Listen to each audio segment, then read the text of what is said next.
पिछले कुछ लेसन से हम चर्चा कर रहे हैं पवित्र आत्मा के बहाव में बहने के बारे में। ये तो अलौकिक है और परिणाम स्वरूप ये हम में से बाहर आते हैं। हम तो चमत्कारों के बारे में ही बातें कर रहे हैं। हमें इस स्वाभाविक क्षेत्र से निकलकर उस चमत्कार के यानी उस अलौकिक क्षेत्र में प्रवेश करना चाहिए। और आज एक बात पर मैं जोर देना चाहता हूँ, वो ये है कि चमत्कार परमेश्वर को महिमा देते हैं। चमत्कार लोगों को परमेश्वर के पास में लाते हैं। ये तो एक बेल के जैसे है जिसका यीशु ने निरंतर उपयोग किया कि लोगों को अपनी ओर आकर्षित करें। और इसके बारे में बहुत बहुत बहुत से वचन हैं और हमारे पास समय नहीं कि हम सभी को देखें। मैं आपको प्रोत्साहित करता हूँ अपनी बाइबल स्टडी में आप खुद इसे देखना शुरू करें और निश्चय ही आप पाएंगे कि बहुत बार यीशु ने कहा कि जो काम मैं करता हूँ यही काम गवाही देते हैं कि मैं कौन हूँ। और उसने इस तरह से कहा, मैं विश्वास करता हूँ यूहन्ना अध्याय 6 में वो यहाँ यूहन्ना बपतिस्मा दाता के बारे में कहता है, जबकि शास्त्री और फरीसी इसके ऊपर दोष लगा रहे थे, कह रहे थे कि तुम कौन हो, किसने तुम्हें ये अधिकार दिया है, कौन इस बात को बता सकता है कि तुम जो कह रहे हो तुम बिल्कुल वही हो। वो यहाँ पर यूहन्ना बपतिस्मा दाता के बारे में कहता है। उस समय तो वो तो बहुत ही विख्यात ऐसा भविष्यवक्ता था और पूरे देश ने यहाँ पर यूहन्ना बपतिस्मा दाता को एक भक्तिपूर्ण व्यक्ति के रूप में मान लिया था। और वो अपने बारे में यूहन्ना बपतिस्मा दाता की गवाही उपयोग करता है इस बात को बताने के लिए कि वो कौन है। लेकिन उसके बाद में इस तरह से कहता है, लेकिन मेरे पास यूहन्ना से भी बढ़कर एक गवाह है। मैं जो काम करता हूँ, मैं जो चमत्कार करता हूँ, वो बताते हैं, दर्शाते हैं कि मैं कौन हूँ। यहाँ पर यीशु उन्हें बताता है कि उसने जो चमत्कार किए हैं वो तो उसके बारे में सबसे बड़ी साक्षी हैं और ये बताते हैं कि वो सच में कौन है। वचन के इस भाग को आप देखिए। यहाँ पर इब्रानियों की पत्री में अध्याय 2 वचन 3 में ये इस तरह से कहता है, तो हम लोग ऐसे बड़े उद्धार से निश्चिंत रहकर कैसे बच सकते हैं, जिसकी चर्चा पहले पहल प्रभु के द्वारा हुई और सुनने वालों के द्वारा हमें उसका निश्चय हुआ। और साथ ही परमेश्वर भी अपनी इच्छा के अनुसार चिन्हों और अद्भुत कामों और नाना प्रकार के सामर्थ के कामों और पवित्र आत्मा के वरदानों के बांटने के द्वारा इसकी गवाही देता है। देखिए यहाँ पर वचन कहता है कि परमेश्वर इसे साबित करता है और इसकी गवाही देता है चिन्ह, चमत्कार, अद्भुत काम और पवित्र आत्मा के वरदानों के द्वारा। अब देखिए एक और वचन देखते हैं जो इसी के साथ में मिलता है और यही बात कहता है मरकुस अध्याय 16 में। देखिए वचन 19 इस तरह से कहता है, प्रभु यीशु उनसे बातें करने के बाद स्वर्ग पर उठा लिया गया और परमेश्वर की दाहिनी ओर बैठ गया। और उन्होंने निकलकर हर जगह प्रचार किया और प्रभु उनके साथ काम करता रहा और उन चिन्हों के द्वारा जो उनके साथ साथ होते थे वचन को दृढ़ करता रहा। चमत्कार, चिन्ह और अद्भुत काम तो उपयोग किए गए कि वचन को साबित करे यीशु जो कि परमेश्वर है, जो शरीर में प्रकट हुआ और वो सिद्ध था। अगर जरूरी था कि उसका संदेश यहाँ पर शारीरिक भाव में महसूस किया जाए और पहली सदी के चेलों का जो संदेश था उसे भी वहां पर साबित करना चाहिए था, तो मैं सोचता हूँ कि ये कहना तो बस अहंकार होगा कि हम इस तरह से सोचे कि हम केवल परमेश्वर का वचन कह सकते हैं और उसे चमत्कार से पूरा होते हुए न देखे। चमत्कार तो सुसमाचार के प्रचार का स्वाभाविक भाग होता है। जानते एक भाई जिनका नाम था टी.एल. ओसबर्न, जो कि बहुत ही विख्यात थे, जो सेवकाई करते थे विदेशों में। उन्होंने सेवकाई की, उन्होंने देखा कि लोग लाखों की तादाद में प्रभु के पास आते हैं। वो तो बहुत बहुत प्रभावी थे। जब वो पहली बार मिशन फील्ड में गए थे, मुझे देश के बारे में निश्चित पता नहीं, हो सकता है कि शायद वो भारत हो, लेकिन वो इस तरह के किसी दूसरे देश में गए थे। वो वहां पर लगभग 6 महीने या 1 साल तक रहे और वहां पर उन्हें कुछ भी परिणाम नहीं मिले और वो तो सच में बहुत परेशान हो गए और वहां पर बहुत ही निराश हो गए। उन्हें याद आया कि एक बार बात कर रहे थे और वो किसी से बातें कर रहे थे, प्रभु के बारे में कुछ सिखाने की कोशिश कर रहे थे। उन्होंने अपनी बाइबल निकाली और वो बस वचन को बताते चले जा रहे थे और उस व्यक्ति ने कहा, रुकिए एक मिनट, आपकी ये छोटी किताब किस कारण मेरी किताब से बहुत बेहतर है? और उन्होंने कुरान निकाली। उन्होंने कहा, मेरे पास में कुरान है, मैं आपकी बाइबल पर क्यों विश्वास करूं? टी.एल. ऑसबर्न नहीं जानते थे कि उन्हें क्या जवाब दे और वो तो लगभग 6 महीने या 1 साल के बाद में मिशन फील्ड से वापस आ गए। अमेरिका में वो वापस आए और उन्हें असफल व्यक्ति जैसे लगा। वो प्रार्थना कर रहे थे, प्रभु से मांग रहे थे, प्रभु ने उन्हें ये चाबी दी। परमेश्वर ने कहा कि तुम्हें लोगों का ध्यान आकर्षित करने के लिए परमेश्वर के वचन को चिन्ह और चमत्कार के साथ साबित करना होगा।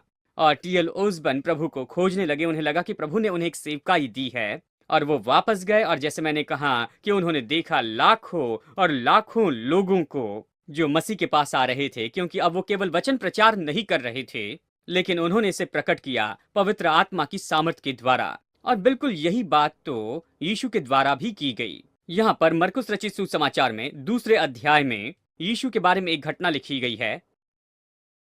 यीशु पतरस के घर में था और वहां पर बहुत बड़ी भीड़ थी और साथ ही वहां पर शास्त्री और फरीसी लोग थे, इतने लोग थे कि जगह भर गई और दरवाजे से कोई आ नहीं सकता था।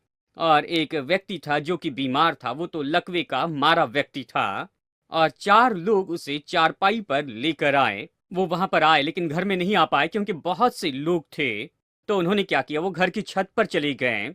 तो उन्होंने वहां पर की जो छत थी उसे निकाला, उस छत को उन्होंने खोल दिया और इस झोले के मारे को वहां पर रस्सी के सहारे नीचे उतारा, इन सभी लोगों के सामने उतारा। और जब यीशु ने इसे देखा, यहाँ पर हम देखते हैं मरकुस अध्याय 2 में वचन 5 इस तरह से कहता है, यीशु ने उनका विश्वास देखकर उस लकवे के रोगी से कहा, हे पुत्र, तेरे पाप क्षमा हुए।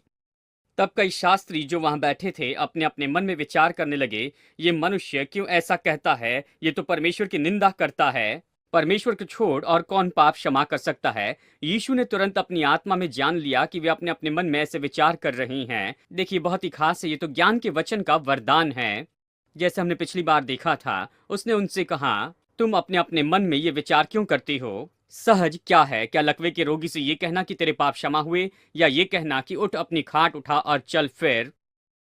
इसमें से कौन सा कहना सहज है। देखिए, ये दोनों के दोनों असंभव दिखते हैं। मनुष्य को मनुष्य के पाप क्षमा करना असंभव है, केवल परमेश्वर इसे कर सकता है। और ये भी मनुष्य के लिए असंभव है कि वो उस लकवे के मारे से कहे और उसे चंगा होते हुए दिखे। ये दोनों असंभव है, लेकिन फिर भी वो इस तरह कहता है। ये कहना तो आसान है कि तेरे पाप क्षमा हुए, क्योंकि इसके लिए शारीरिक सबूत नहीं है कि ये हुआ है या नहीं ये देखे। लेकिन जब बीमार व्यक्ति से कहते हैं कि तुम चंगे हो गए हो, तुम उठो और चलो, तो शायद ये काम करे या न करे। तो यहाँ उसका सवाल था कि क्या कहना आसान होगा, तेरे पाप क्षमा हुए, या उठ खड़े हो और चलने फिरने लग। देखिए, मनुष्य की दृष्टि से ये कहना मुश्किल है कि उठ और चल फिर, क्योंकि वहां पर तुरंत ही अगर हम वहां पर शारीरिक प्रकटीकरण को नहीं देखते हैं। तो यीशु ने क्या किया, इन दोनों में जो ज्यादा मुश्किल था उसे किया कि ये साबित करे कि जो बड़ा है उसे वो करे, तो छोटा भी कर सकते हैं। अगर 10 फीट कूद सकते हैं तो 1 फुट भी कूद सकते हैं। अगर छोटा नहीं कर सकते हैं तो बड़े से बड़ा नहीं कर सकते हैं, और अगर सबसे बड़ा है उसे कर सकते हैं, तो निश्चय ही जो छोटा है उसे कर सकते हैं। तो उसने क्या किया, उसने इस व्यक्ति को चंगाई दी कि उन्हें दिखा सके कि उसके पास पाप क्षमा करने की सामर्थ है। देखिए, उसने यहाँ पर इसी तरह से कहा वचन 9 में, क्या लकवे के रोगी से ये कहना कि तेरे पाप क्षमा हुए, या ये कहना कि उठ, अपनी खाट उठा और चल फिर। परंतु जिससे तुम जान लो कि मनुष्य के पुत्र को पृथ्वी पर पाप क्षमा करने का भी अधिकार है, उसने उस लकवे के रोगी से कहा, मैं तुझसे कहता हूं कि उठ, अपनी खाट उठाकर अपने घर चला जा। यीशु ने उन्हें स्पष्ट बताया कि जिस कारण उसने ये चमत्कार किया वो बस यही है कि वो इस बात को जान ले कि उसके पास पापों को क्षमा करने की सामर्थ है। एक कारण है कि बहुत से लोग परमेश्वर के पास में इसीलिए नहीं आ रहे हैं क्योंकि बहुत ज्यादा लोग नहीं हैं जो उसकी सामर्थ को प्रकट करती हैं, और इसका उपयोग इसे साबित करने के लिए करे कि परमेश्वर शरीर को चंगाई देता है तो निश्चय वो पापों की क्षमा भी कर सकता है। आज मैंने एक व्यक्ति की गवाही इस तरह से सुनी। ये बड़ी कहानी है। वो मेरे पास में आए थे, उनके पीठ में एक बुलेट थी जो उनके स्पाइन को बार बार छू रही थी। ये बुलेट इतनी बड़ी थी और इसे देख तो नहीं सकते थे, लेकिन उनके पीठ के ऊपर में स्पाइन पर एक बड़ी गांठ को देख सकते थे, और बहुत ज्यादा दर्द होता था। उन्हें उठकर चलने में बहुत परेशानी होती थी, और उन्होंने मुझे ये दिखाया सभा के पहले। सभा के बाद में मैंने उन्हें आगे बुलाया, उनके लिए प्रार्थना की। अब ये जो बुलेट थी वो तो उनके शरीर से वहां पर 1.25 इंच लगभग वहां से हट गई है, और इसके एक्सरे है कि इसे साबित करें। और उस टेप में उनकी वाक्य यही थे कि जब वो बुलेट लगभग 1.25 इंच उस जगह से दूर चली गई, उन्होंने कहा उस रात बाकी सब लोग जब सो रहे थे, वो इस बात के बारे में सोच रहे थे कि परमेश्वर जिसने इस बुलेट को यहाँ से हटाया, जिसे मनुष्य हटा नहीं सकते थे, वो बिल्कुल स्पाइन के पास में थी, उससे लकवा हो सकता था, इसलिए ऑपरेशन नहीं किया। उन्होंने कहा कि यदि परमेश्वर इस बुलेट को दूर कर सकता है तो उन्हें इस परमेश्वर के बारे में और ज्यादा सीखना होगा, और इसी के कारण वो व्यक्ति परमेश्वर को ढूंढने लगा। और यही तो कारण है कि परमेश्वर आज चमत्कार करता है। चमत्कार परमेश्वर को महिमा देते हैं। ये इस तरह से मत्ती अध्याय 9 वचन 8 में कहता है, लोग ये देखकर डर गए। ये तो इस चमत्कार के बारे में कहता है जहां पर वो मनुष्य को छत से नीचे उतारा गया, उसने चंगाई पाई और वो चलने लगा। ये कहता है कि लोग ये देखकर डर गए और परमेश्वर की महिमा करने लगे जिसने मनुष्य को ऐसा अधिकार दिया है। कुछ लोग आपको ये भी बताएंगे कि चमत्कार तो शैतान से हैं, लेकिन ये सच नहीं। चमत्कार परमेश्वर को महिमा देते हैं, वो लोगों को प्रभु की ओर लाते हैं। यदि चमत्कार शैतान से होते तो ये ज्यादा बार में होते, और जुए की जगह पर आप देख सकेंगे कि अंधी आंखें खुल रही हैं और बहरे सुन रही हैं, क्योंकि यदि ये शैतान की ओर से होता है तो निश्चय इस जगह पर होना अच्छा होता। लेकिन चमत्कार शैतान से नहीं है, ये तो परमेश्वर से है, ये परमेश्वर को महिमा देते हैं। और अगर आप सच में सही तरह से प्रभु को प्रदर्शित करती हैं, आपको चमत्कारों के लिए उस पर भरोसा करना है, उससे अपेक्षा करनी है। आपको लोगों को बताना है कि वो चमत्कारों की अपेक्षा करें। और अगर आप चमत्कारों के लिए वातावरण को बनाए तो निश्चय ही वो इन चमत्कारों का अनुभव करेंगे। और आप देखेंगे कि चमत्कार तो बेल के जैसे हैं, जो लोगों का ध्यान परमेश्वर की ओर लेकर आएगा और वचन ही उन्हें बदल देगा।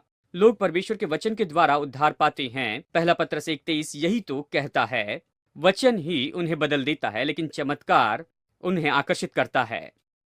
अगर आप सच में वचन का प्रचार करते हैं, मरकुस अध्याय 16 कहता है कि परमेश्वर उस वचन को साबित करेगा जो वो प्रचार करते हैं। चिन्ह चमत्कार उनके साथ में होते चले जाएंगे।